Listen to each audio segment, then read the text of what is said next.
Hello everyone, welcome to another Leetcode session.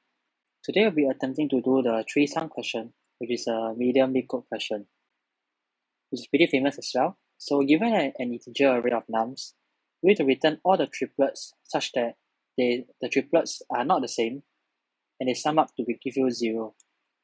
So the solution set must not contain duplicate triplets. So let's take a look at example 1. We see that we have this array right here of nums, and the output given is this one and this one right here, these two arrays inside of the output array. So as you can see, both of them sum up to become 0. So now, as you can see, obviously, a brute force solution will be to simply consider all the triplet combinations of the array. However, this will cause us to have a runtime of O of n cubed, which is actually pretty slow in a sense. So what we will do is to try to think of a solution to fasten this process. Initially, what we are given is an unordered array. So usually when I look at this kind of question and I see that I need to speed up the process, first thing we can consider is to just sort it, either by descending or ascending. So in a sense, after sorting, we can have some sort of invariant to help us to better check the process. For example, when you sort by ascending, you can always be sure that the value at I plus 1 will always be greater or equal to the previous value. So this is a good condition to help us to help us to speed up the process. So in this case here, what we are going to do is to first sort the array. Okay, so after sorting the array, what I'm going to do is to first look through the array, starting at the first element. And what I'm going to do is to initialize pointers just right beside the element to the right, as well as another pointer at the end. Let's just call this num1, num2, and num3. So what this does is that, first things first, we can check the sum of all three numbers. So we'll sum them up. So when we sum them up, we have three outcomes that will be given to us. Firstly is that it's greater than 0. Secondly, is less than 0. Or lastly is equal to 0. So if we reach a case whereby the value is equal to 0, then we can just simply append to our result, because that's the outcome that we want right here. Otherwise, when we have greater than 0, we need to think about what we can do to help it approach 0. So as you can see, the current value is sorted by ascending order, right? So that will mean that the number to the left of num3 will at least be smaller than or equal to the number. So if we are greater than 0, then what this will mean is that we have to advance num3 one by one to the left, so that we can have a smaller output that will tend towards 0. And likewise, when we have a lesser than 0, means we want to increase the number and make it more positive. So that will mean that for num2, we have to shift the pointer to the right by 1. So once we have shifted them, then we will check for the new output of the three numbers to see whether they are more than, less than, or equal to 0. And then we'll repeat this for each and every of the number to the right. So we iterate through for each number once, and for each iteration, we have to iterate through the remaining of the array to the right. So like all this down here. Another thing we need to take note is when we meet duplicate numbers. So for example, if I meet a num2, and to my right is also another -1, then that's kind of a redundant check. So what I want to do is to, when I meet the same number, then I continue to shift my pointers until I no longer meet the same number.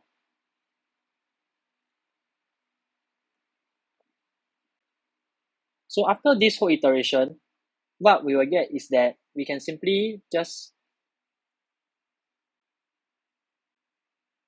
So after this whole iteration, as we iterate through for each number in the array and the remaining of the array to the right, then what we will get is the result of all the possible values that can add up to 0.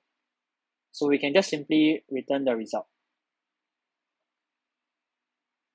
As for the time complexity of this, it's going to be faster, being O of n squared, because what we need to do is to simply iterate through the array once for each value.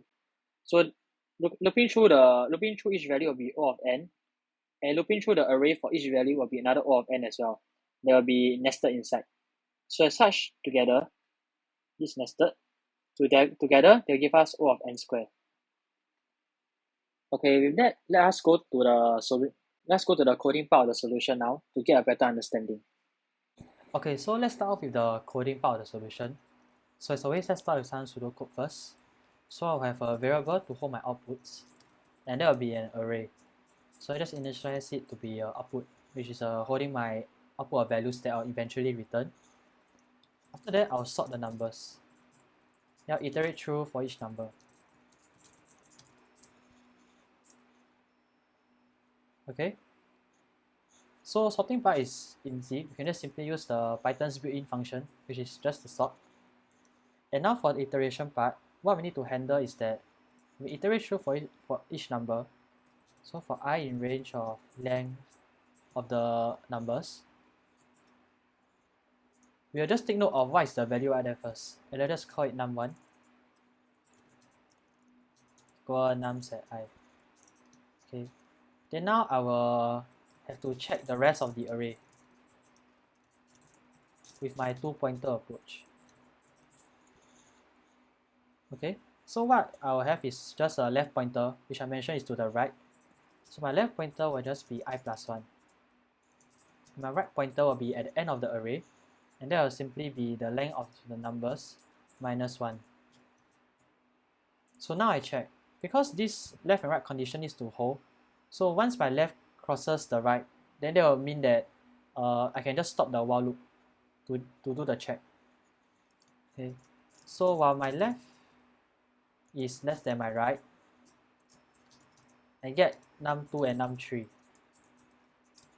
Check the sum, and if sum is greater than 0, I shift my right to the left by 1.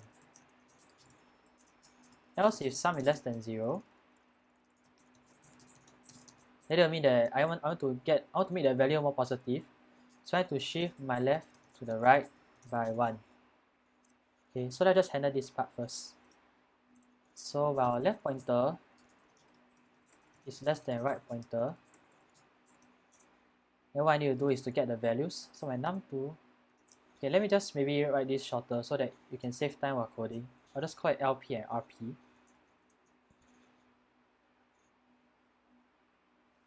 So this will just be when RP is less than RP, I get the numbers. So num2 will be equal to nums at LP, and num3 will be the nums at the right pointer. So I check the value, which will be the sum of the three of them.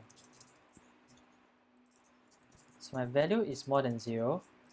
Then I shift right pointer to the left. So RP minus equal 1. Else, if my value is less than 0, then I shift LP to the right. So LP plus equal 1. Else, when I mean this else case, that will mean that I have found a triplet that I want. Because they actually gives me a summation of 0. So what I want to do is to append them to the result. Okay, so first I need to check do not have any duplicate triplets. So I check no duplicates. So if my num1, num2, and num3 is in, when it's not in the outputs, then I'll append them. So outputs.append num1, num2, and num3. So now I save the output. So after this is done, what I want to do is to shift all the way to the next available number. So I just keep all the duplicates.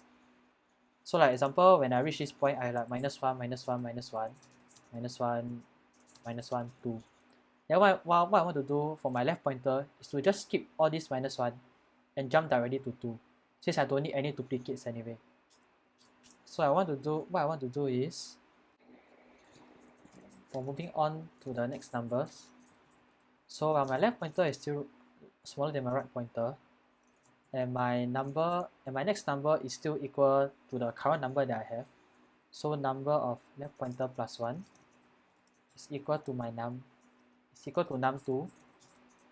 Then I'll just increase my left pointer one more to the right.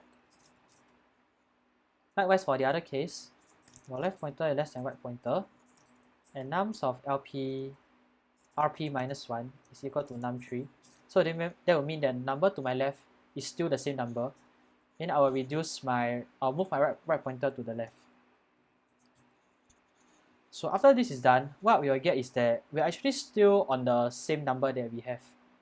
Because let's say I have this code right here, for example, I'll actually be at this part of the code right here. So what I need to do is to make up for another one-off correction.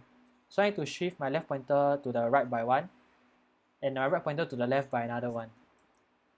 So after this, I'll just shift one more time. So after all this is done, what I can simply do is to just return the outputs. Because I'll have checked through all the possible combination. So I believe this code should run. So if you really want to be a bit more succinct, I guess for this check right here, so if my num1 is already greater than 0, I can just simply break. Because since I've already sorted the numbers, that means that all the numbers ahead of num1 will all be positive after that. So there's really no point in checking because a summation of positive numbers will not give me a 0. So that's why I have a break statement down here. So finally, for the time complexity, like I mentioned previously, it's going to be upper bounded by O of n squared. Because although sorting is n log n operation, but when we iterate through the array, for each iteration, we also have to iterate through the remaining right part of the array. And thus that will give us a order of n squared for this part. And hence the answer right here. But for the space complexity, I believe it will be of constant. It will be constant space because we are not using any extra memory in this case. So yeah, I believe this is the solution. Okay, so I actually made a slight indentation error right here. So actually previously I indented it like this, but it was still inside the while loop. So I need to actually move it out. So yeah, I believe this will be the answer in this case. Indeed, the answer does work, but apparently it's not the fastest, although it uses the memory usage quite well. So yeah, I guess this is it. And if you have any questions, then feel free to leave them in the comments down below. So thanks for watching, and yeah, see you again.